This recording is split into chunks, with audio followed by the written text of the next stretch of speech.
Salamat po, Mr. Presiding Officer, at magandang hapon po ulit sa ating lahat. Let me address each of the points that the defense has raised in their oral argument.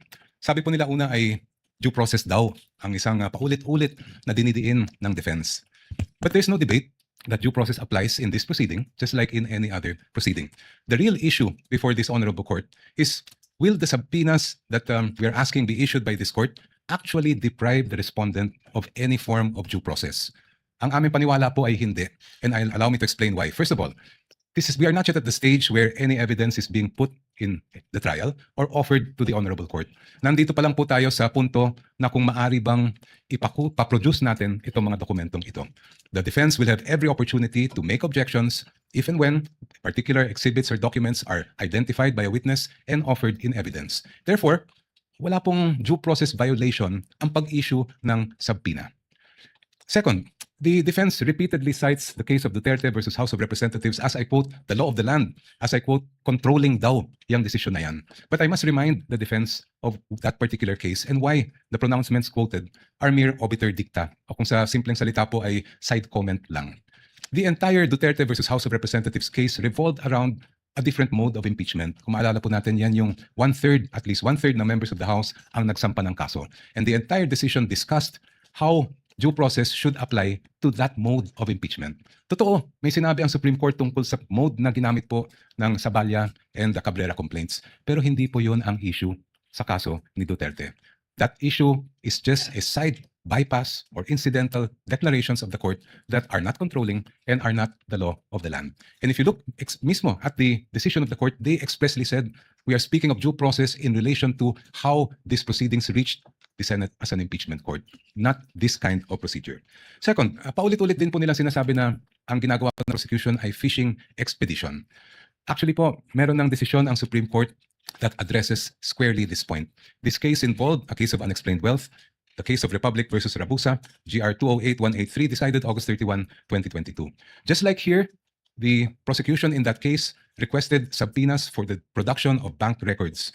Just like here, the argument was raised that this is a mere fishing expedition. In fact, hanggang sa Court of Appeals, ang sabi po ng Court of Appeals ay fishing expedition lang po yan. But please allow me to read just a portion of what the Supreme Court held here. I quote, the Court of Appeals resolved that the bank accounts of Rabusa et al. Were protected under Republic Act 1405, that is the Bank Secrecy Law. Given the arbitrary demand to disclose the contents thereof, the Court of Appeals considered the inquiry as a fishing expedition to utilize evidence against Rabusa et al.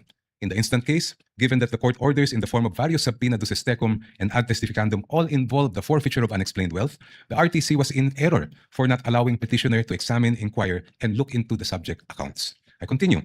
As the present proceedings on unexplained wealth are now encompassed within the exceptions of Republic Act 1405, the court orders subject of this case clearly fall within the orders that would enable the examination of the respondent's bank accounts as contemplated in the first exception.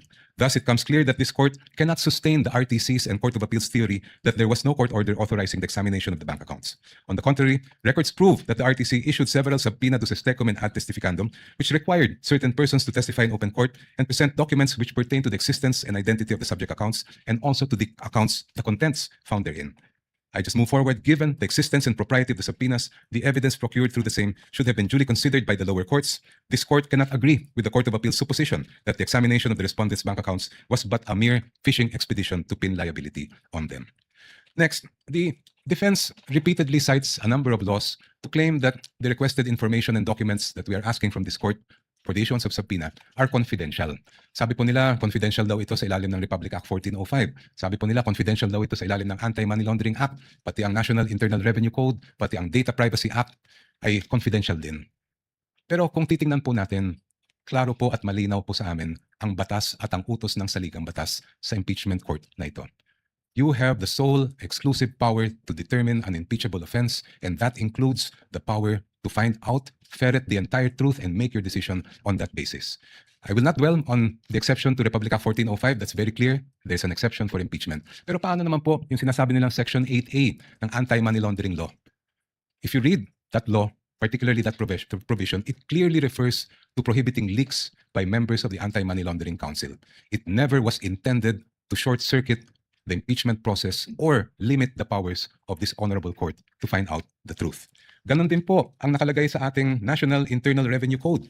Sabi po ng defense, there's nothing that allows these documents to be made public. I cite Section 71, NIRC. After the assessment shall have been made, I'll just move forward. The returns, together with any corrections, shall be filed in the office of the Commissioner, and I quote, and shall constitute public records and be open to inspection as such upon the order of the President. And in fact, during the Corona impeachment trial, the President at that time did order, and that is why this court admitted the BIR documents. Your Honors, madaling sabihin na confidential ang ilang impormasyon at dokumento, madaling magturo ng batas. Pero ang hinahanap po ng impeachment court ngayon sa mga susunod na araw, linggo at buwan ay ang katotohanan at ang layunin ay makamit ang pananagutan. Confidentiality, Your Honor, should not be the prevailing principle in this proceeding. Hindi po confidential ang katotohanan. Maraming salamat po.